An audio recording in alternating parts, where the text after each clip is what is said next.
been partisan gridlock around gun measures for years, and with a closer look at this continued holdup on Capitol Hill and the issues surrounding the gun control legislation is talk show host Leland Whaley from our radio partner Talk 99.5. It's good to see you. Really good to see you, buddy.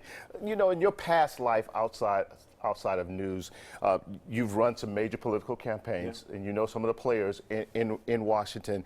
Why can't we get some agreement on these gun control legislation? Well, I mean, the atmosphere within which they brought this thing is just, it doesn't match. The events in Orlando would not match anything they're proposing now. What you've got are politicians being politicians and using an emotional moment to try to get some bills through that they've been trying to get through for 40 years. What we need is some common sense and some real discussion, actual policies that the public would buy that would work. Right now, people are feeling insecure.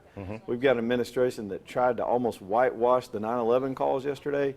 We need to be challenging that and looking at this global threat that's way bigger than anything that happened in Orlando. You know, Leland, we saw this after the San Bernardino attack. Right. One day after that, bills were introduced. They didn't pass. Same thing happened yesterday. Does it seem as if Congress is out of step with the American public? Well, to some extent, because I think we see through the fact that they're just, again, trying to capitalize on emotion rather than working together to come with something that, A, we could have agreement on, or B, would actually be effective. In a nation that is swimming in guns, you're not going to convince the public that by disarming legal citizens that you're going to make them any safer.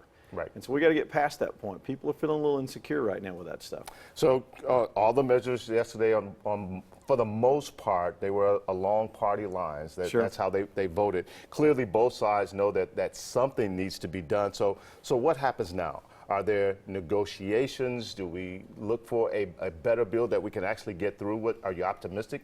Well, I think we need to be looking at the problem. And the problem is we've got a people problem.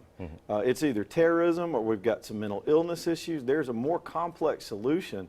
And I think if we'd be honest about it and start addressing those things, I mean, the gun deaths in this country, if they're not padded by the suicide rates, are for different reasons. Inner city violence is very different than international Islamic terrorism or any other things that we see commonly, people off their meds. I mean, there are different reasons people go on these rampages. So we need to be talking about it. So I assume you will be doing that today, talking with your listeners about it. All day long. All right. All day long, 2 to 6. All right. Leland Whaley, thank you. We appreciate you. Good to see you, buddy. Good seeing you too. And let's go back over to Jamie now.